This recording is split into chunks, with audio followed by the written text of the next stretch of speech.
Olá, queridos amigos, queridas amigas. Estamos mais uma vez aqui com as bênçãos do Senhor da vida. Nós gostaríamos hoje de fazer uma proposta a todos vocês nesse início. Pedir que cada um se concentre para sentir um abraço do seu anjo guardião.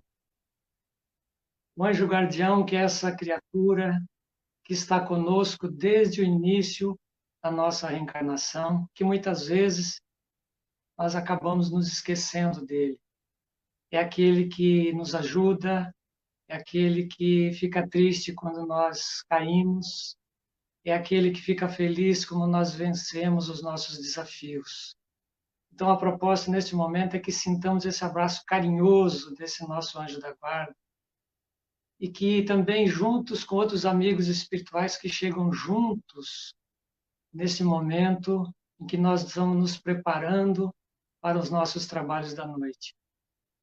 E dessa forma, todos nós, então, unidos em pensamento e coração, todos aqueles que estão conosco neste momento, que nós possamos unir essas forças espirituais de amor para que, então, sintamos esse abraço unidos com o coração divino, o nosso Criador, com o nosso Mestre Jesus, para recebermos, então, as dádivas de amor, de esperança, consolação e paz.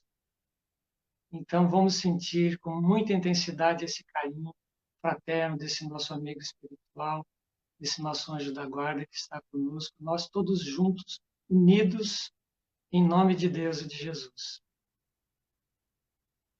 Bem, nós estamos, então, agradecidos aos diversos grupos do Facebook que estão transmitindo essa palestra conosco, são diversos grupos, aos grupos do Reino Unido, dos Estados Unidos, do Brasil, a Web Rádio Fraternidade, que está conosco, possibilitando, então, nós levarmos essa mensagem do Cristo, do Evangelho de Jesus, a tantos corações. Então, nós só temos a agradecer mais uma vez, muita gratidão por estarem todos conosco nesse trabalho de amor. Vamos lembrar, mais uma vez, aqueles que assim o desejarem, de colocar água para purificar, como remedinho da semana, para nos fortalecermos física e espiritualmente. E assim, recebendo todo esse carinho da espiritualidade, nós vamos fazer a oração inicial, envolvidos neste amor, nessa paz, nesta alegria e nessa esperança. Deus, nosso Pai, nosso Criador, como é gratificante falar de amor e senti-lo nas profundezas de nossas almas, recebendo a sua divina inspiração a nos convidar com tanta intensidade a caminhar com segurança, olhando para a frente e para o alto, construindo de maneira sólida essa estrada que nos conduz às esferas superiores. Porém, estamos apenas no início dessa caminhada, Senhor. Mas sabemos que essa construção é nossa, porque vós, pelas suas leis perfeitas, nos dá o mérito de sermos os próprios construtores dessa ascensão, sempre com o seu perdão, misericórdia e amor. Que possamos estar sempre abertos de alma e coração para agregarmos os ensinamentos e o amor nesta construção divina que é o reino de Deus em nossos corações.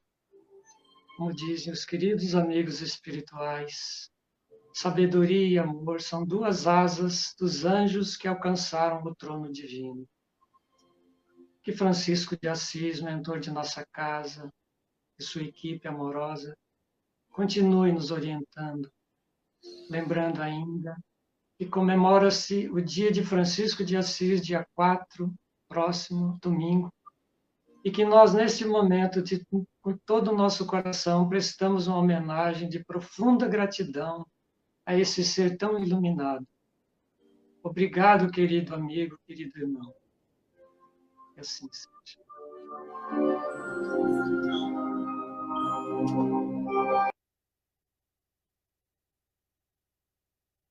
Bem, amigos, Dando prosseguimento, então, aos trabalhos da noite, nós temos, mais uma vez, a grata satisfação, a alegria enorme de recebermos o Dr. Sérgio Thyssen, que veio mais uma vez nos orientar, nos presentear com a palestra, cujo título é Autoconhecimento, Base da Reforma Íntima. É um tema muito importante para as nossas vidas. Então, muito obrigado, Dr. Sérgio. Fique à vontade, a palavra é sua. Muito obrigado, Pedro. É uma alegria estarmos mais uma vez juntos com a ideia de fazermos um estudo. Queria agradecer esta oportunidade sempre valiosa.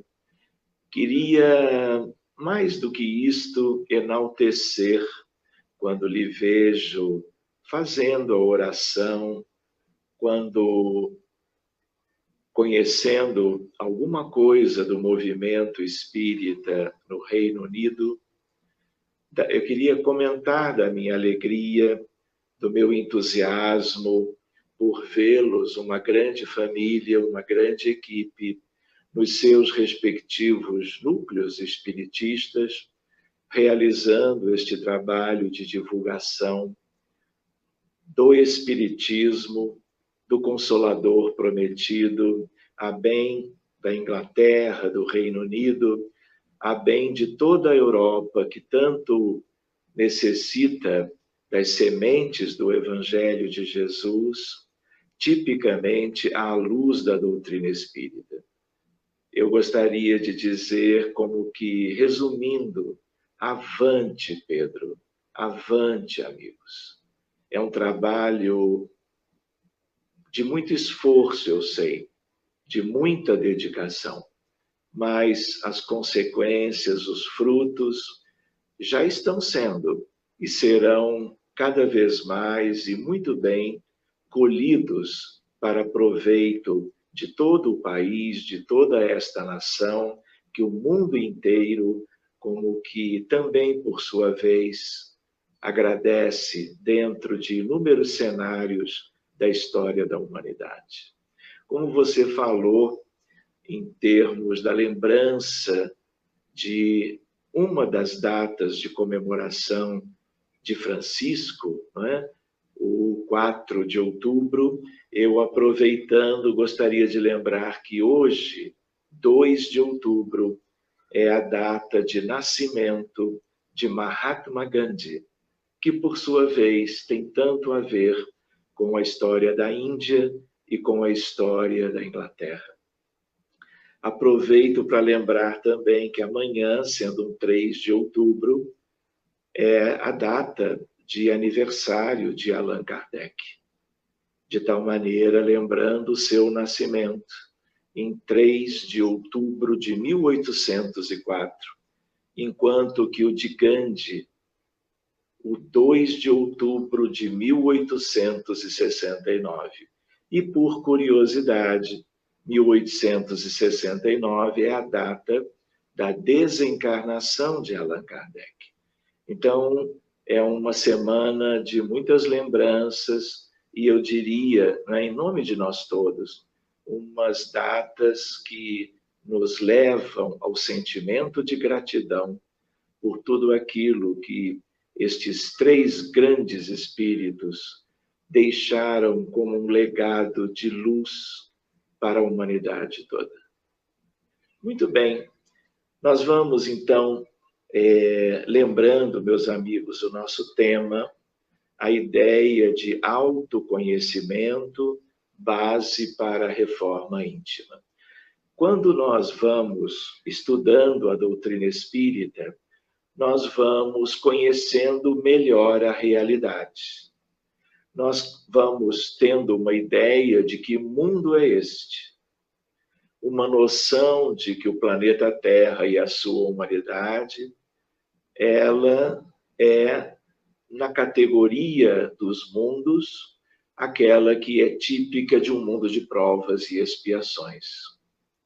Provas e expiações é a categoria a seguir àquela dos mundos primitivos. Esta fase, de certo modo, nós já vencemos, como que uma ideia mediana da nossa condição. Apesar de que, em tempos bem recentes, em certos pontos da humanidade, nós ainda vivemos situações até de barbárie. Mas nós já estamos há muitos milênios na etapa de provas e expiações. Como disse outro dia, a espiritualidade, por exemplo, Emmanuel, no livro Roteiro, há um capítulo cujo nome é O Grande Educandário, se referindo à Terra como uma grande escola. Uma escola no sentido do aprendizado de tudo aquilo que nos conduza à felicidade. Mesmo ainda uma felicidade básica, ainda sem a plenitude dos tempos do porvir. Então, nós nos lembramos que, a par disto, outros amigos espirituais, amigos de todos, comentam que a Terra é um grande hospital. Na verdade, são inúmeros os planetas, os mundos, no grande cenário da vida universal, que pertencem à mesma categoria, como que de mundos de provas e de expiações. Haja vista que, pela astronomia, nós somos bilhões, trilhões de galáxias. Só o universo observável, a partir de qualquer ponto da Terra, nós temos 70 septilhões de estrelas. Isso é uma coisa monumental. E no meio disso tudo, da criação divina, nós somos um grãozinho de areia numa praia cósmica imensa. Então, há outros mundos com as mesmas dificuldades que as nossas. E quando nós dizemos assim, como eu comentei, há espíritos que dizem que a Terra é, na verdade, um grande hospital. É escola, claro, porque todos estamos em escolas distintas do ponto de vista das muitas moradas da casa do Pai, em graus diferentes de emancipação, de prosperidade, de consciência, de evolução, mas a Terra, ela ainda é um mundo muito limitado. Nós nos lembramos de uma história do planeta que é longa, mas a história registrada da Terra, ela não é tão longa assim. Porque com a escrita nós tivemos mais ou menos 5.500 anos de algo registrado em relação a toda a realidade do que vivemos durante estes últimos milênios. E quando nós nos lembramos que temos, portanto, 5.500 anos de conhecimento sobre o que já foi vivido na Terra, nós, ao mesmo tempo, temos uma ideia que é a ideia de que, durante todo este período, nunca tivemos 100 anos de paz. E essa questão de conflitos armados, revoluções sangrentas, invasões de países por países, ao mesmo tempo que nós temos tantas guerras, algumas delas de proporções muito grandes, gerando como que uma devastação propriamente nos determinados sítios, lugares, regiões onde elas aconteceram. Então, meus amigos, a nossa história é uma história de almas difíceis, de almas ou espíritos muito imperfeitos. E nós gostaríamos de lembrar que, ao mesmo tempo que vamos tendo conhecimento sobre a história, também vamos nos dando conta da realidade atual, em que as nossas imperfeições, elas ainda prevalecem em inúmeros cenários da vida na Terra, gerando sofrimento, doença, luto, morte, tristeza, angústia. Só para vocês terem uma ideia, né, nós ainda temos conflitos em diversas partes do mundo, maiores ou menores.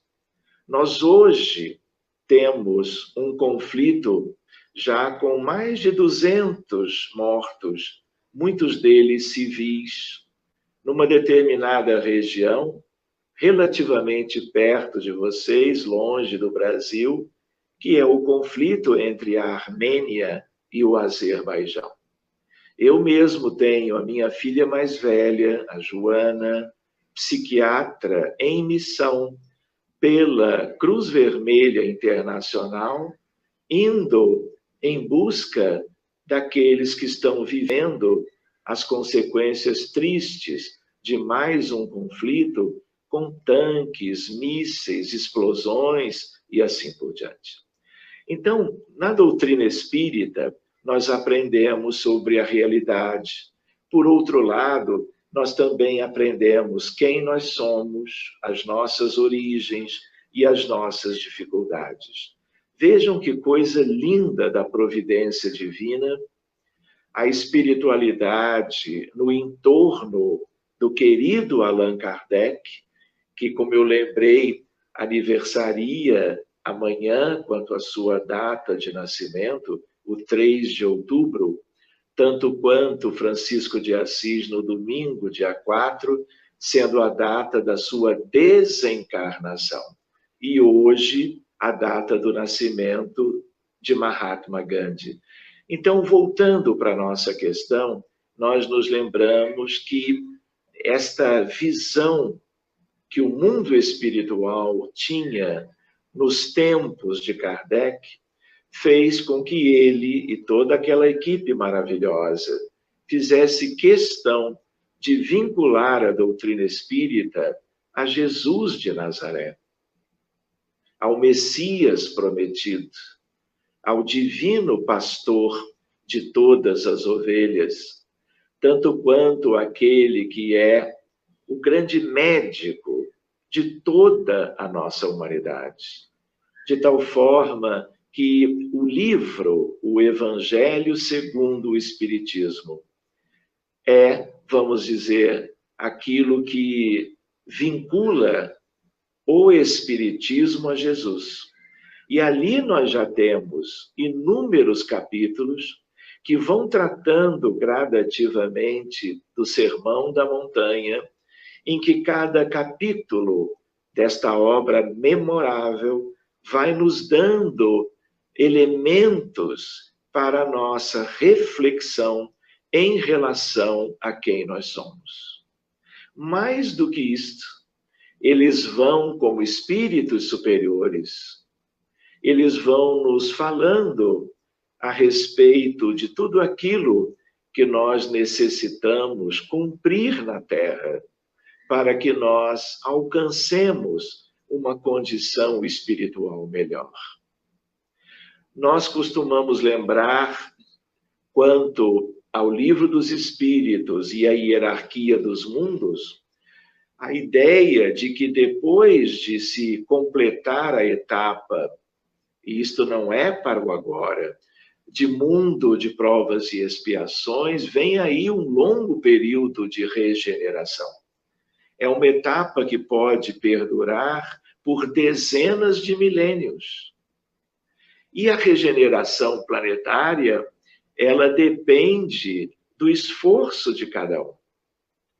A regeneração, apesar de toda a cobertura, de toda a assistência, de toda a proteção da espiritualidade superior para nós mais imperfeitos, ela não virá trazendo a regeneração como que nos banhando com as bênçãos celestiais, como se fossem flocos de neve, recaindo sobre as nossas cabeças e nos transformando, trazendo como que num passe de mágica a regeneração por qualquer mecanismo externo. E aí vem a questão do nosso tema. Regeneração planetária, ela vai acontecendo naturalmente na próxima longa e tão esperada etapa, de tal maneira que virá como um somatório das transformações morais que cada um de nós procurará fazer. Num primeiro momento, que é o momento em que nós vamos dar uma atenção maior, eu diria, uma atenção primeira a nós mesmos. Isto não significa sermos egoístas ou deixarmos qualquer um como que de lado, porque as coisas acontecem de uma maneira entrelaçada. Na medida em que você vai olhando para dentro de si, reconhecendo as suas próprias sombras, as suas dificuldades pessoais, você vai ao mesmo tempo abrindo espaço para que a luz divina adentre aos escaninhos da alma, aos departamentos mais íntimos da nossa condição, da nossa essência, da nossa vida espiritual como filhos de Deus. Então, meus amigos, eu gostaria de lembrar que este é como que um trabalho útil a todos nós. Nós não podemos desperdiçar mais tempo. Nós somos os retardatários. Nós somos os trabalhadores da última hora. Mas vejam o entendimento. Quando nós escutávamos esta afirmativa, nós éramos convidados e continuaremos sendo. Isto é altamente benéfico para que nós trabalhemos a bem do próximo, para que nós arregacemos as mangas no sentido do trabalho a favor da comunidade de um modo geral, trabalhando pela comunidade, mesmo que seja através da dedicação a um grupo menor de pessoas, de irmãos, irmãs, familiares, colegas, amigos, vizinhos, pacientes, no caso dos trabalhadores na área da saúde, porque tudo isto é algo que acompanha a ideia de sermos trabalhadores da última hora, porque nós, nesta espécie de estagnação multimilenar, nós éramos mais orgulhosos e egoístas, insensíveis, indiferentes do que nós somos ainda hoje. Então, a doutrina espírita, outras crenças lindas, lembrando que todas as religiões têm origem divina através de Jesus de Nazaré, contemplando todas as culturas do planeta, do que há de mais lindo e que vem diretamente dos céus.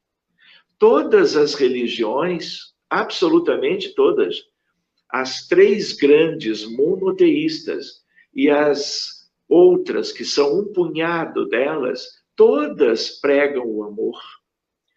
Todas sugerem o perdão das ofensas, como Jesus, o Cristo divino, deixou de maneira muito cristalina para que nós conhecêssemos esta necessidade.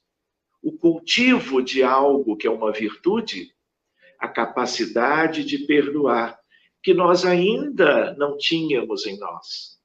De tal maneira que nós também nos lembramos quanto à ideia de que tudo que se refira ao trabalhador da última hora para a sociedade em grau de maior ou menor extensão, não é? Eu me lembrava agora há pouco, observando a prece de Pedro, né, de abertura do nosso singelo estudo de hoje, né, a sua sensibilidade, o seu esforço, né, lembrando tê-los conhecido já, se não me falha a memória, em 2014, quando o Francis de Assis estava sendo inaugurado por coincidência. Nós estávamos todos juntos, a senhora Elza Rossi, tantos amigos queridos, né? Então, nós nos lembramos que o quanto é extraordinário o trabalho de divulgação da doutrina espírita no Reino Unido, mas também a semelhança em tantos outros países do mundo. E é com muita gratidão que nós nos lembramos desse movimento que todos vocês realizam, porque o que vocês implantam de conhecimento espírita pelo esforço de vocês, isto ilumina a nação, isso traz as flores divinas das esperanças celestes para toda a Europa e não apenas para o Reino Unido. Nós, então, também queríamos lembrar que se é tão importante nós vincularmos a lembrança do Sermão da Montanha quanto aos trabalhadores da última hora, que somos nós, porque os trabalhadores, outros das horas pregressas, estes já se dedicaram imensamente, já evoluíram, já prosperaram e estão na supervisão, enquanto nós somos os da 1/10 hora, como também é uma expressão do Evangelho, e estamos aqui nos nossos esforços individuais, mas somados em prol de todos, inclusive de nós mesmos. Mas uma coisa é o trabalhador da última hora, numa visão que é a visão, vamos dizer, para favorecer em algo as outras pessoas, trabalhando com amor, com dedicação, com boa vontade, com espírito de serviço, muitas vezes até de abnegação, de devotamento. E é isto que eu me lembro, quando me recordo e vendo a lista dos centros espíritas do Reino Unido, que fazem esta, como que, reunião de esforços. Mas o que eu mais queria lembrar é a ideia de que trabalhador da última hora precisa trabalhar em si mesmo. A ideia de Jesus não é apenas quanto ao trabalho externo, que é importantíssimo, mas é também algo que tem a ver com o nosso tema, a ideia do autoconhecimento e a ideia da reforma íntima. Quando ele disse no sermão, última hora, tem a ver com o que ele havia dito sobre o que nós intuímos ou refletimos sobre transição planetária. A ideia de que última hora é nesse sentido. Eu diria, por um lado, também, porque aquela outra reflexão é válida. Mas a ideia é de que, olha, os tempos são chegados. É o título do capítulo 18 do livro A Gênese, de Allan Kardec, o último do Pentateuco. De tal maneira que é mais ou menos assim, olha, a hora é a hora da reforma íntima, da educação dos sentimentos. E, para tanto, o autoconhecimento é uma ferramenta, é uma estratégia. Se eu não me conheço razoavelmente e no decurso de um intervalo de tempo qualquer, eu não vou ter os melhores elementos para a minha tentativa, o meu esforço de transformação pessoal. O que aconteceu na nossa história? Nós tínhamos todo um jeito de crítica, de análise, nós éramos de apontar o dedo para as fraquezas e as imperfeições, os tropeços, os equívocos, os erros alheios. É claro que essa avaliação crítica, ela é pertinente, mas com amorosidade, com ternura, com um sentido de compreensão, de relevarmos essas faltas, de entendermos os contextos, lembrando do grande contexto, que é o contexto de um mundo de provas e expiações, ainda com ilhas de primitividade no grande cenário da vida humana, inclusive até hoje. Então, nós nos lembramos que há um espelho. Esse espelho é um espelho, como eu gosto de brincar, dizendo que ele é de cristal puríssimo. Ele é da República Tcheca, da Boêmia. São os melhores cristais do mundo. Há um espelho esperando por nós. Sempre houve. Mas o nosso atraso era tanto que, depois de muitas desencarnações, na esteira do tempo, ao longo de uma jornada longa, nós nem tínhamos a mínima condição de nos colocarmos diante dele. Mas há algum tempo, alguns séculos, muitos desta humanidade adquiriram um pouco de prosperidade consciencial, moral. E aí o que tem acontecido? Nós desencarnamos, passamos um período mais ou menos curto de readaptação, ou até que despertamos de novo. E uma das primeiras coisas é o tal espelho à nossa frente. E é ali que nós vamos ter uma espécie de uma ideia melhor sobre quem nós somos. Nós vamos olhar para aquela imensidão do mundo espiritual. E nós vamos perceber o quão pequenos e imperfeitos nós somos. Pequenos é natural do ponto de vista de um espírito filho de Deus, que é, se a Terra é um grãozinho de areia numa praia cósmica, o que dirá sobre quem somos? Somos uma fração ínfima de um grão de areia do universo divino, que é o contexto amplo da vida universal. Então, a ideia é de que este espelho, ele é muito importante. E durante toda a nossa história, era como que, na maioria das vezes, nós humanos tínhamos que desencarnar de novo para olharmos no espelho, para nos enxergarmos e vermos quem de fato nós somos. Porque nós temos nos iludido. Nós temos achado que somos quem nós não somos ainda. É uma espécie de cegueira? É. Porque, na verdade, nós não éramos de olhar para nós mesmos. Nós éramos para ver os defeitos e os erros alheios. Esse é um mecanismo de defesa psicológica, de transferência. Os outros é que são isso ou são aquilo.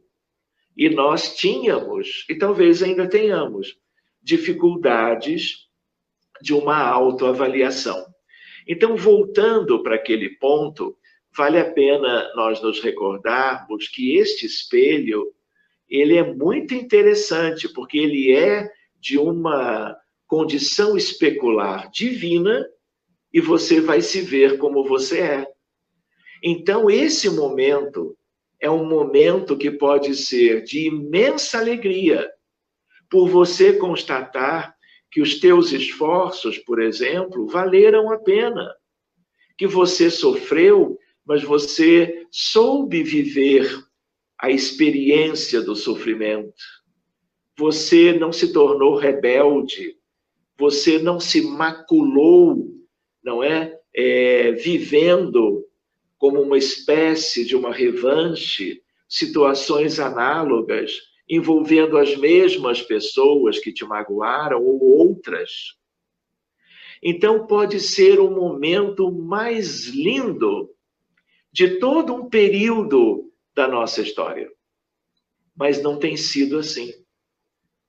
Tem sido um dos momentos mais difíceis, porque nós vamos nos ver com as nossas imperfeições e de uma visão de uma maneira cristalina, como de cristal é o espelho.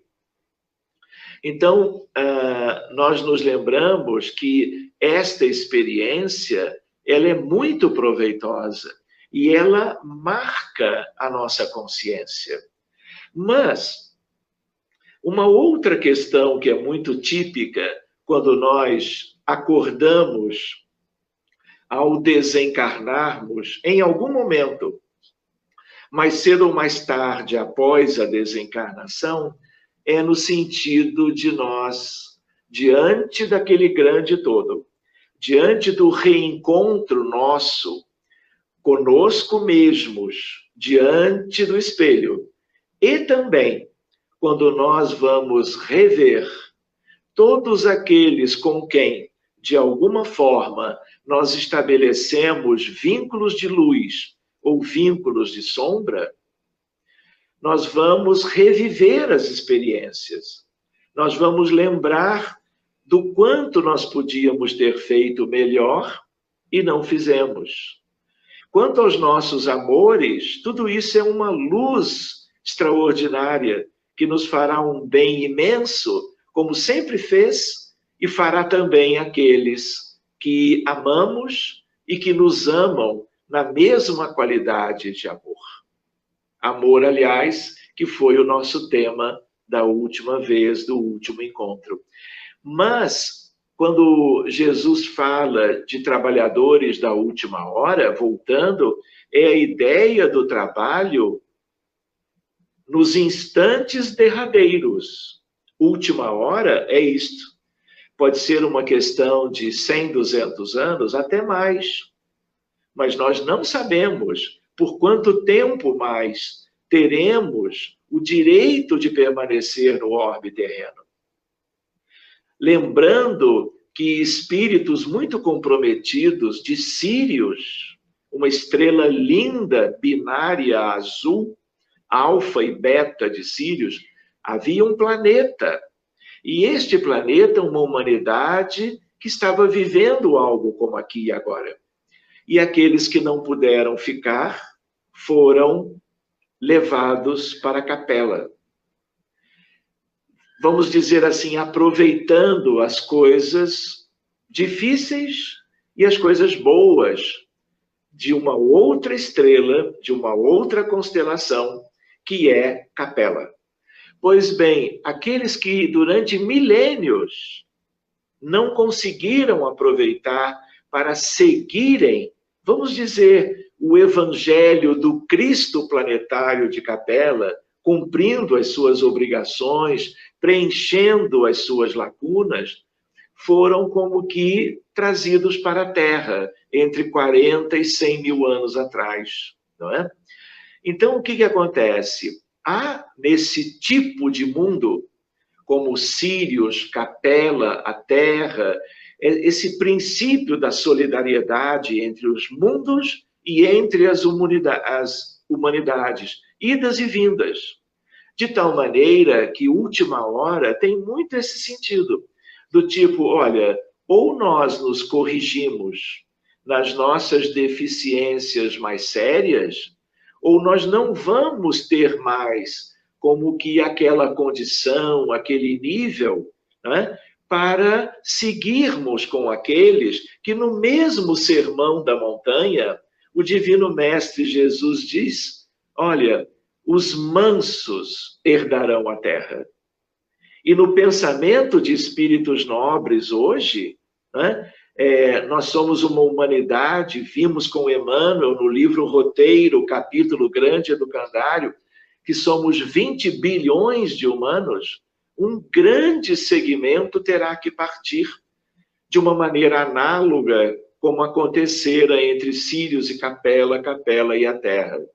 Então, última hora é uma expressão de Jesus, que nos conhecia as características de todo o nosso conjunto e nos conhecia a cada um pelo nome, como um dia ele expressou na casa de Pedro, apóstolo, a primeira casa do caminho, a primeira igreja, quando ele diz: Natanael ben Elias, não questiones, pois eu conheço-te pelo nome, como conheço pelo nome todas as minhas ovelhas.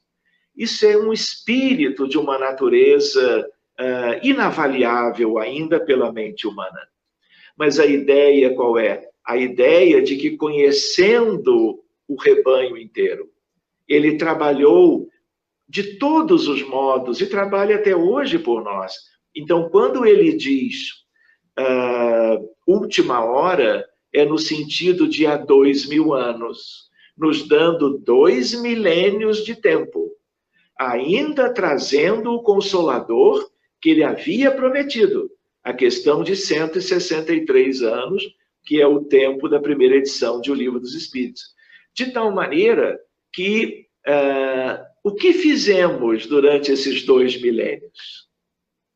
Soubemos aproveitar os ensinamentos do Cristo, os evangelhos de Mateus, Marcos, Lucas e João, que fora gradativamente se distribuindo como elemento do conhecimento humano para toda a sociedade do planeta, pelo menos para a cristandade, para os cristãos, não é?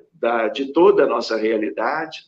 Então, em meio aos próprios cristãos, que tinham consigo os textos evangélicos, o que nós fizemos? Tivemos, quando da última visita de Jesus, no último quartel do século XIV, 1375, como está no livro de Humberto de Campos, Brasil, Coração do Mundo, Pátria do Evangelho, Jesus vem encontrar Eliú ou Iléu, o espírito de uma grandeza extraordinária, como está na obra, o espírito encarregado de todos os problemas sociológicos da Terra, junto do Cristo, trabalhando o que aconteceria nos séculos. E justo naquela altura, no último quartel do século XIV, não é? Aqueles que tinham os ensinamentos de Jesus, se não no íntimo, claro, mas consigo, no sentido de uma literatura cristã, estavam migrando para invadir o norte da África, no episódio histórico longo, altamente doloroso das Cruzadas. Quantos conflitos tivemos de lá para cá? Quantas dificuldades, e lembrando da Primeira e da Segunda Grande Guerras Mundiais, tivemos holocaustos, tivemos milhões e milhões de pessoas vivendo dramas inimagináveis. Quando isso? Ontem. É uma questão de menos de 100 anos atrás. Isso denota as nossas dificuldades morais, as nossas dificuldades de fazermos o dever de casa. E se nós somos os da última hora, isso preocupa até certo ponto, porque Deus é um Pai de amor, e mesmo os que são degredados, que vivem a transmigração das almas, que vivem o degredo porque são joio num contexto qualquer, ainda assim Deus é esse Pai amoroso, misericordioso, oferecendo sempre algum lugar no seu mundo extraordinariamente amplo e belo para cada um dos seus filhinhos, que somos os humanos filhos de Deus. Mas quem que quer deixar de continuar na Terra? Ninguém.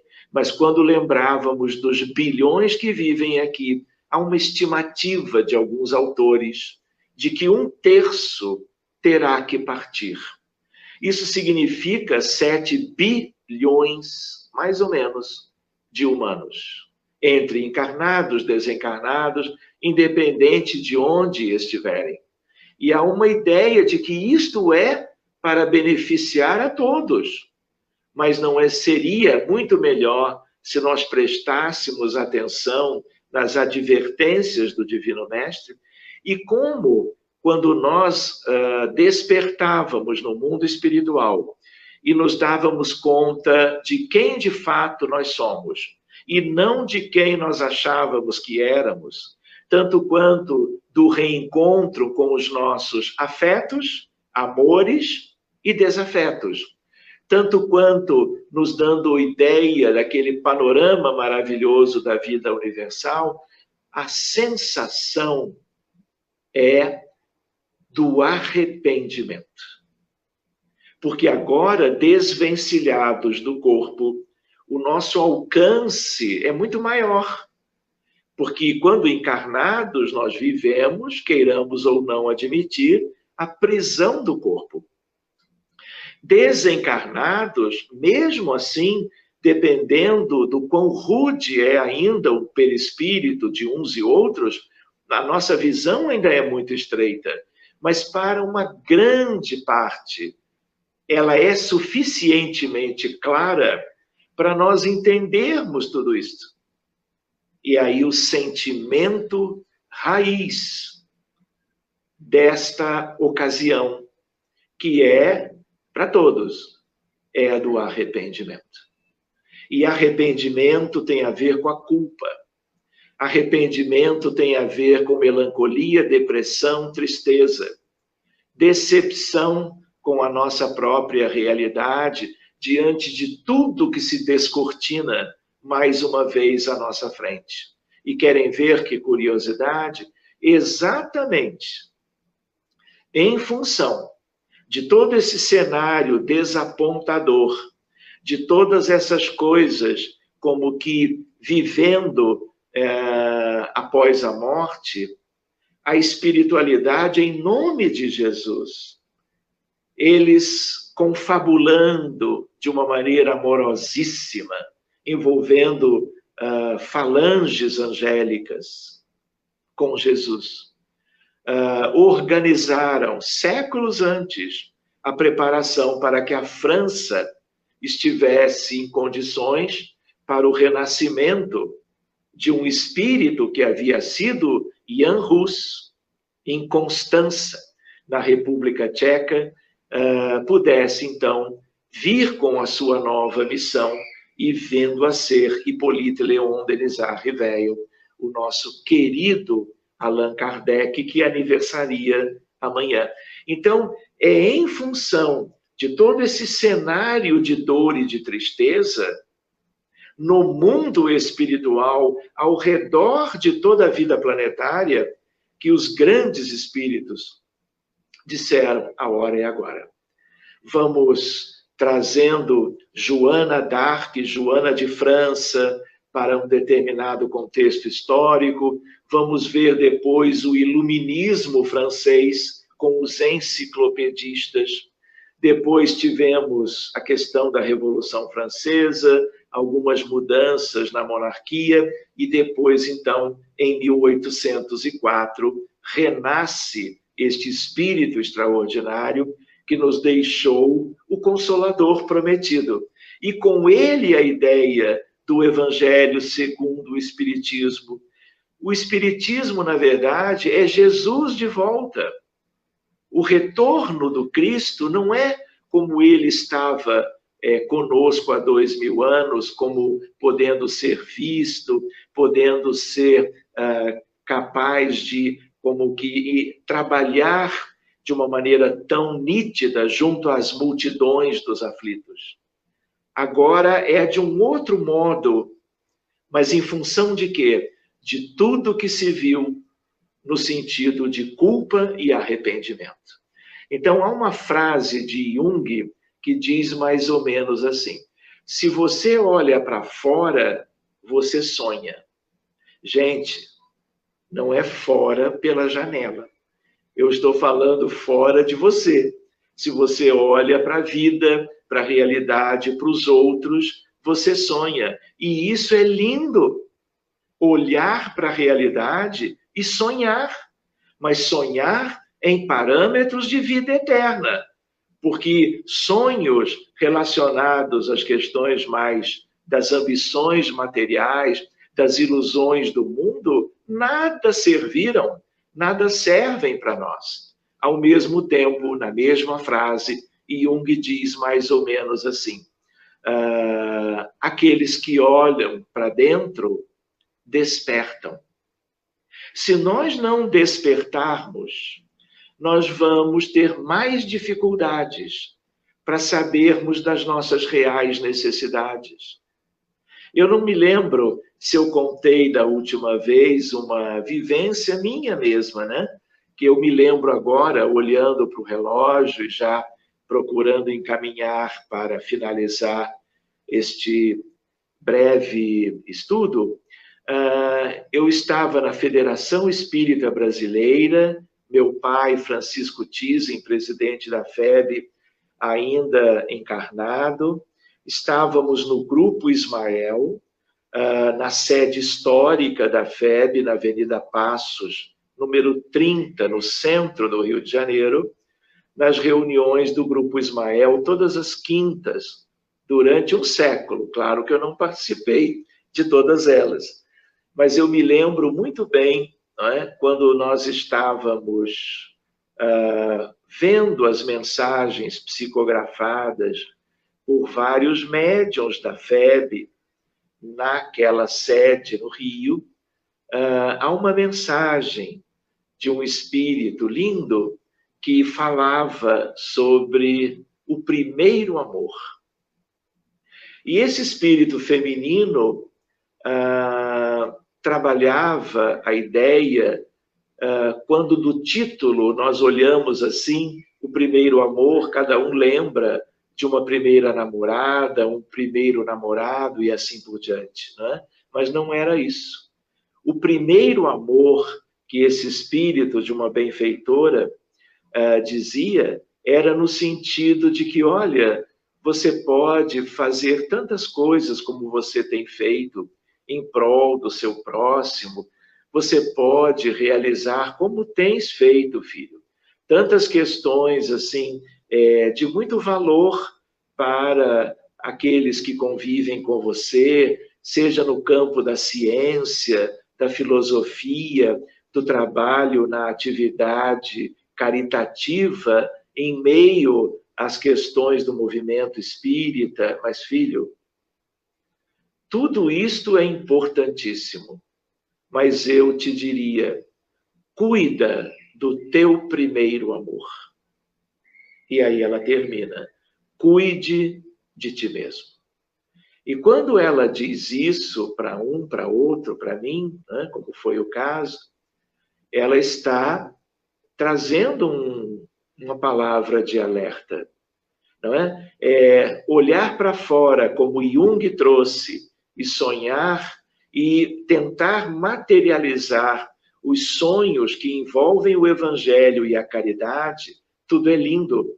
Mas o mesmo Evangelho que nos proclama o sonho por uma humanidade melhor e mais feliz, ao mesmo tempo nos alerta sobre o trabalho de última hora, em termos de que há um compromisso que deve ainda ser bem trabalhado, deve ser bem contemplado, para que nós possamos viver uma renovação íntima, a reforma, como é dito por muitos espíritos, para que nós sejamos aqueles que, uma vez renovados, sejamos aqueles que brindemos a nós próprios de um amor universal, de uma substância divina, que é a substância do amor de nosso Pai, que está à nossa espera, mas que nós precisamos trabalhar